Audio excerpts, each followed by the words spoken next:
Thank you for joining me. I'm Gord Long. A reminder before we begin, do not trade from any of these slides. They're commentary for educational and discussion purposes only. Always consult a professional financial advisor before making any investment decisions. It is time to revisit our investment themes for 2025, particularly in light of the global turmoil that the Trump tariffs have created. Trump is attempting to reorder the global trade process, which can be expected to result in winners and losers, not just nations, but investors. Our initial investment themes discussed at the start of the year are shown here.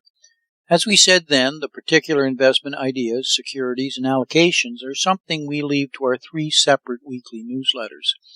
We explained then that the changes we saw coming in 2025 were so significant that we were changing the structure of our reporting process so we could broaden our coverage of global markets other than just U.S. equities because they were going to be key in staying ahead of changing themes.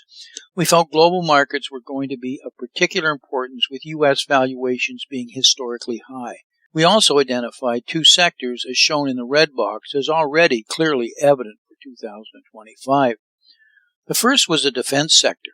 Originally identified in our 2020 thesis paper, Global Conflict, we felt it was about to take yet another major lift. We talked about it in our various newsletters and put out a full video on it, in fact, with our March LONGWave, a global defense sector realignment. With the EU enacting the EU Escape Clause, releasing EU member states from their binding financial stability requirements of a maximum 3% of deficit to GDP, it, along with other EU Rearm Europe plans, will result in over 800 billion euros being created towards defense spending increases over the next 4 years. Additionally to that, if it's not large enough, countries like Germany are taking on major reflation programs, which will include the expansion of defense spending itself to over 800 billion euros. These kinds of expenditures have ignited, as you would suspect, the valuations of the entire European defense and aerospace sector. We also highlighted artificial intelligence, not because of NVIDIA, which was such a hot idea, but because of what we saw as part of China's Made in China 2025 plan initiated 10 years ago, with a focus specifically on high-tech and AI dominance. We subsequently saw in February the initial shock of DeepSeek, changing the rules with an open architecture application approach to AI. Many considered it a Sputnik moment for America. Just as significant has been China's rollout of AI agents, which are transforming the industry. Coming soon is a whole world of humanoid robotics and more, much more. We have written this quarter about the serious competitive disadvantage currently facing America based on serious R&D spending shortfalls. Unless America soon aggressively reacts, the race will be won by China. It is a race where the winner takes all. Chinese high-tech is an important investment theme throughout 2025, as China can be expected to continue to flood the market with new AI products and services based on its massive Made in China 2025 country R&D investment commitment. As we've mentioned, we are in an era of unexpected change.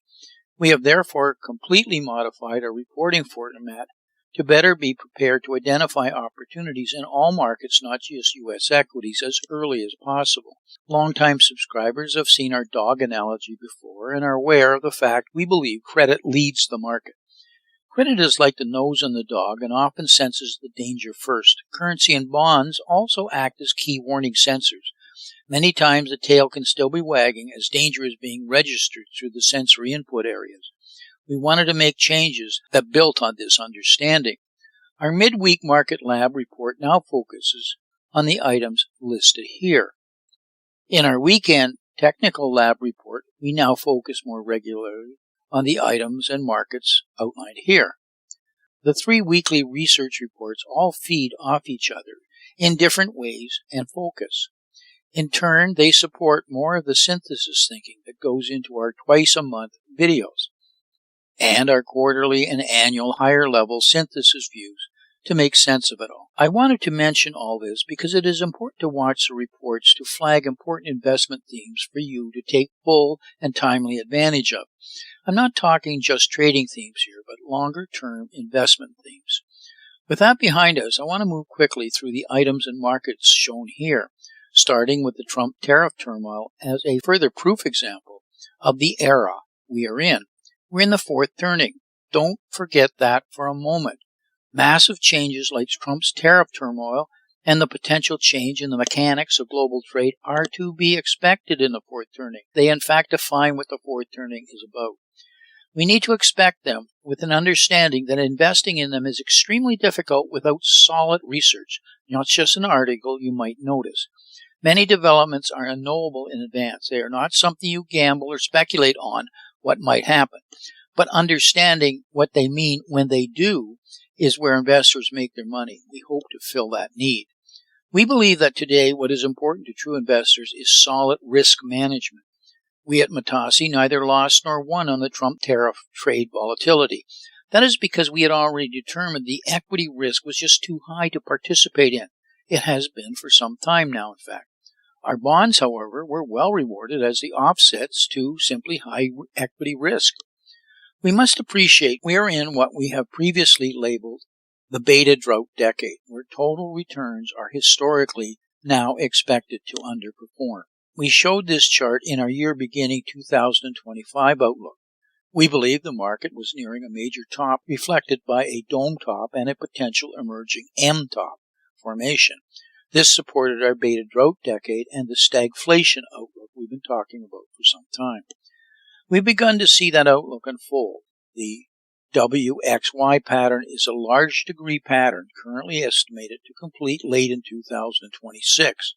We also showed this parabolic culmination pattern. It never quite reached our target, but the timing was as close as we could expect, seeing as we drew it in 2012, with modifications around COVID and things like that. The market is repricing right on time, but as of this video, has still not reached our expected initial target level, indicated by the horizontal black line versus the red current position arrow. At a smaller degree, we're currently expecting the larger degree W leg to complete with a fractal WXYXZ pattern. We believe stocks were slammed by China's 34% U.S. import tariffs, with traders fearful of equities approaching circuit breaker levels. This distorted responses and contributed to the after cash close selling in offshore markets on Friday night, showing itself Monday morning before bouncing. However, it is highly likely, with credit worries of credit spread surging, a degrossing or risk reduction is yet still ahead. What is clear is that a recession is now the base case for a surging number of economists. China's 34% tariff announcement on imported goods signaled China is ready to fight and not prepared to negotiate until the U.S. itself modifies its current position. Remember, China's U.S. import tariffs are now 10% plus 10% plus 34 equal to 54%. And Trump is now threatening more. As a consequence, global markets on Friday began pricing in trade wars, which they believe have begun. A recession has begun and is being priced in with reduced earnings and PE values. Currency wars will follow from trade wars as they always do. And commodities will be hurt on trade more than gaining on a potential weaker dollar, which we're seeing. The Matasi-Elliott wave fractal pattern of WXYXZ is still the count, but sooner, that is, shorter duration and faster increase rate and steepness than we originally thought. There is still a strong possibility of a large degree ending diagonal labeled as an A, B, C, D, E, with A, C, and E replacing the down legs of W, Y, and Z. The three down legs are likely to be tariffs, stagflation, and the real fact of a recession. The exploding measure of overall U.S. economic and trade policy uncertainty is certainly impacting global markets in a way we have never seen quite before. What comes after tariffs? If President Trump is following the playbook laid out in a recent paper by Stephen Merrin, chairman of the President's Council on Economic Advisors, it could be a dollar devaluation. We featured Merrin's roadmap, called A User's Guide to Restructuring the Global Trading System, in last week's newsletter, a roadmap for upending the post-war global economic order. Remember, Trump appointed Stephen Merrin his chairman of the powerful Council of Economic Advisors. Obviously, he's got a lot of sway, and they believe in the same thing. So, Will they follow his playbook? According to Moran's plan, Trump would, 1, hike tariffs sharply, as he just did, then convene a Mar-a-Lago accord, if you would, with U.S. trading partners to push through a coordinated dollar devaluation in an attempt to boost U.S. competitiveness in manufacturing.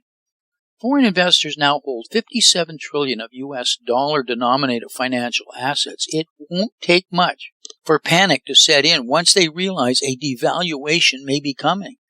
That's how a run on the dollar could begin, and not just by foreign investors. Americans can also begin dumping their dollar holdings as trust in U.S. economic policy erodes. A sudden collapse in the dollar could be the catalyst for the next leg down in the global stock prices. We would see that initially in rising yields as they're selling the dollar.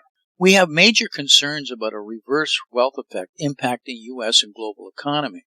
As we've written previously about, credit growth has been insufficient and has been offset by the use of massive growth in the wealth effect.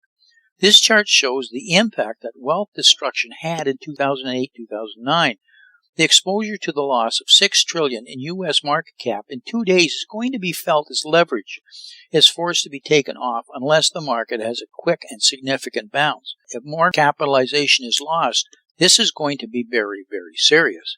This is a huge issue, which is getting, in my opinion, little visibility, at least yet. We showed this proprietary chart at year beginning, which indicated we had reached the critical point on the right where rates reverted, which we saw prior to the dot-com and 2008 market drops. It is not an exact timing tool, but certainly indicated to expect something before spring.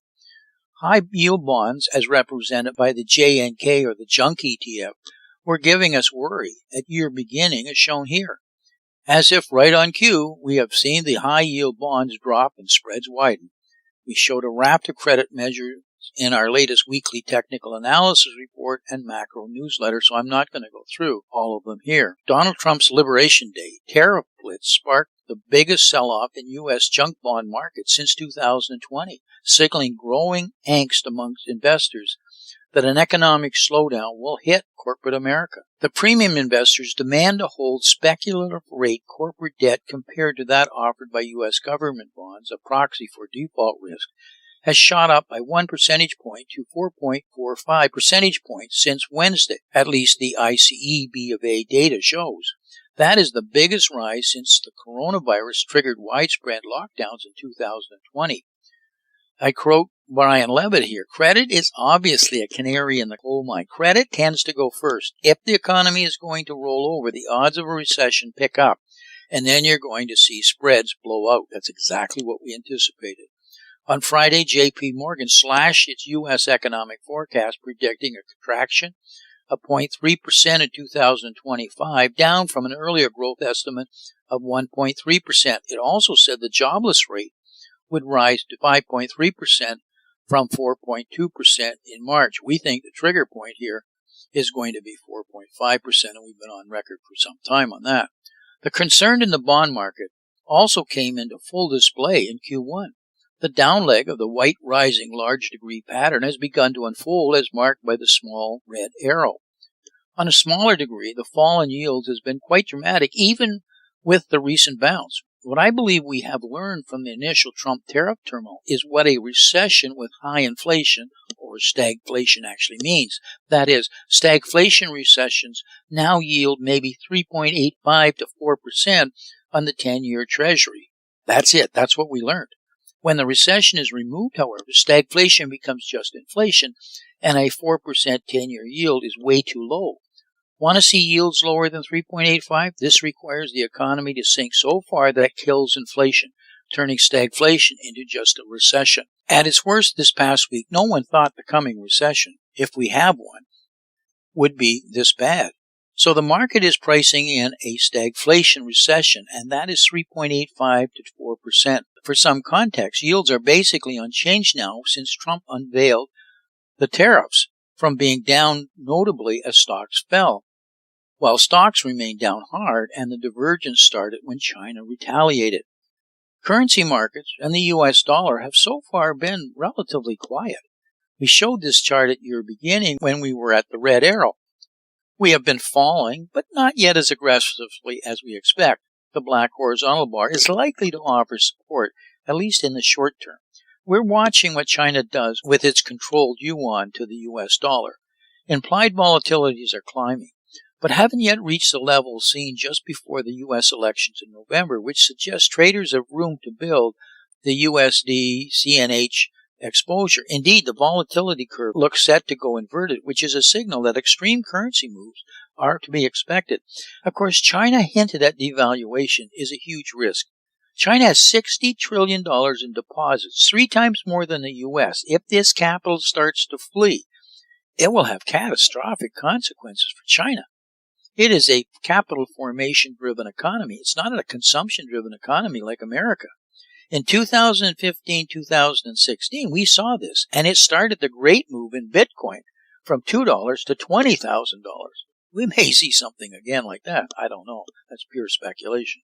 Commodities got crushed with the Trump tariff turmoil. We were at a potential breakout point at year beginning, as shown here by the red arrow. We felt that the consolidation for the overall commodity complex was not yet complete, and a sea leg was still ahead. It appears that leg has now started. As we pointed out at year beginning, there are sectors in the commodity complex that have been performing extremely well. Precious metals is one such sector, as represented by gold, which has had historic returns over the last year with central banking buying. However, if global trade slows and excess reserves are depleting, buying from central banks may slow dramatically. Jewelry sales have slowed, particularly in India, where gold is now seen to be too expensive. It has been a while since gold had a solid consolidation.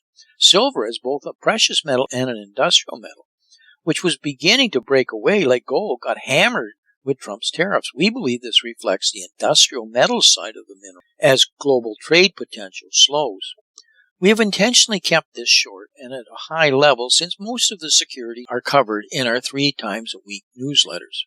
Our newsletters have all been modified, as I've mentioned, to better allow us to spot investment opportunities early. Additionally, to report on the unexpected, explain regulation changes, warn of potential market halts and collars, spot liquidity squeezes, and monitor dislocations. I'd like to take a moment as a reminder, do not trade from any of these slides. They're for educational and discussion purposes only. As negative as these comments often are, there has actually seldom been a better time for investing. However, it requires careful analysis and not necessarily following what has traditionally been the true and tried approaches. Do your reading and make sure you have a knowledgeable and well-informed professional financial advisor. So until we talk again, may 2025 turn out to be an outstanding investment year for you and your family. And I sincerely thank you for listening.